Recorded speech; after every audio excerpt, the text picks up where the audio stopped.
नमस्कार साथियों, स्वागत है आपका हमारे आपके YouTube चैनल स्टेफिटी योगा पंकज में। आज हम जो आसन करने वाले हैं उसका नाम है कल्याणासन। ठीक है, तो हम इस आसन से पहले एक एक करके चीज़ों को समझेंगे। सर्वप्रथम इसकी विधि को समझेंगे, इसके लाभों के बारे में बात करेंगे, इसकी सावधानियों के बारे में बात करेंगे। हम आसन शुरू करने से पहले मैं आपसे बोलना चाहता हूँ कि अगर आपको हमारे वीडियोज़ के अंदर कोई भी डाउट वगैरह आता है या कोई चीज़ समझ में नहीं आती तो आप हमें कमेंट करके बता सकते हैं, तो हम उस चीज़ का सॉल्यूशन आपको ज़रूर बताएंगे।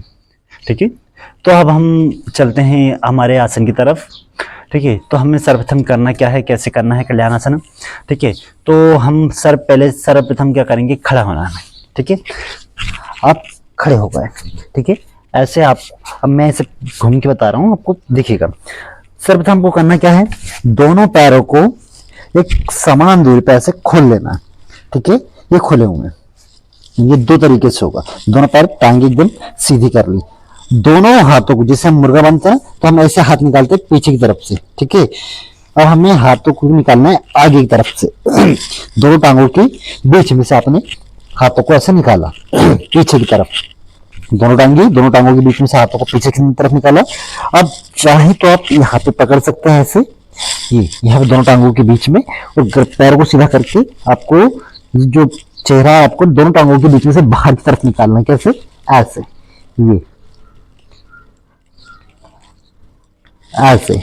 ठीक है, चेहरे पे मुस्कुराहट देखिएगा, बड़ा आसान सा शुरुआत में होगा कि शायद हो पाए कि आप ऐसे हाथ डालें, या जिनका मोटापा बड़ा हुआ है उनके हाथ आसानी से न जा पाए, उनके हाथ यहाँ पे आए, यहाँ पे रुक जाए, क्योंकि पेट बड़ा होता है ना, तो पेट बड़ा होने के कारण क्या होता है कि हाथ पे यहाँ तक है। पर जब धीरे धीरे आप इसका अभ्यास करेंगे तो पैर हाथ पैर आसानी से जाने लगेंगे। जब धीरे धीरे आपकी सूची अच्छे से, बॉडी लचीलापन आने लगेगा, तो आपको धीरे से करना क्या है, ऐसे हाथ लेके जाना धीरे धीरे, और पैर से बाहर निकाल देना जी। ठीक है, आप चाहें तो हाथों को ऐसे उठाकर ऐसे पकड़ने का ऐसा अभ्यास कर सकते हैं। ये धीरे धीरे श्वासों को बिल्कुल जब लेके जाए तो श्वास आपकी नॉर्मल रख सकते हैं। धीरे धीरे श्वास भरते हुए जाना है, फिर श्वासों को बिल्कुल नॉर्मल स्थिति में रख सकते हैं, श्वास धीरे धीरे ले सकते हैं। ठीक है, आराम से।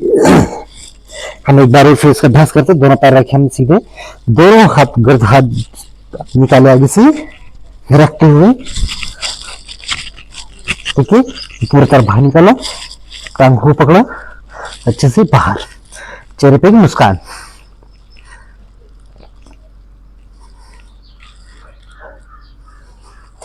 अब धीरे धीरे वापस दोनों हाथों को लेके आएंगे, ये लेके आएंगे, और अब हम बैठ जाएंगे। देखिए, जब भी कोई आप आसन वगैरह करते हैं तो आपके चेहरे के जो भाव होते हैं ना, वो बहुत ज़्यादा ज़रूरी होते हैं, क्योंकि जब जैसा करते हैं आप, आपका जो शरीर है वैसा वो ढलता जाता है। तो इसलिए जो चेहरे के भाव हैं उनका विशेष ध्यान रखिएगा। चेहरे पे जब भी आप कोई आसन वगैरह करें तो आपके चेहरे पे एक मुस्कान होना चाहिए। ठीक है, क्योंकि जैसा भाव रखेंगे वैसा आपकी शरीर की जो आकृति वैसी बनेगी। ठीक है, अब बात करते हैं हम इसके लाभों के बारे में। तो ये हमारे शरीर में क्या क्या लाभ प्रदान करता है। तो ये हमारे शरीर को सबसे पहले तो स्वस्थ रखता है, ये सुंदर और स्फूर्तिमान बनाता है। ठीक है, जब आप शरीर को करते हैं तो ये आपके शरीर को सुंदर, स्वस्थ और तेजी लाता शरीर के अंदर। ठीक है, ये आपके जो मेरुदंड होता है, ठीक है, ये आपके मेरुदंड है ना, जो पीछे की जो रीढ़ की हड्डी होती है, ये इसको भी, इसमें भी लाभ पहुंचाता है। ठीक है, फिर दूसरी बात क्या होती है कि ये आपकी जो उदर विकार में जो पीड़ा होती है, नीचे की जो चीजों में दिक्कतें होती हैं, ये इस चीज को भी धीरे धीरे खत्म कर देता है। ये जिनकी पाचन क्रिया कमजोर हो जाती है ना, उसको ये जो आपकी पाचन क्रिया, जैसे क्या होता है कि मंदाग्नि जो होती है आपके अंदर, मतलब जो आपकी जठराग्नि जो होती है, जठराग्नि जब जो धीरे धीरे कम हो जाती है या मंद पड़ जाती है, तो जब इस आसन को करते हैं तो आपकी जठराग्नि को प्रज्वलित करता है। ठीक है, उससे क्या होता है कि जब वो प्रज्वलित होगी तो आपका जो खाना है वो अच्छे से डाइजेस्ट हो जाएगा।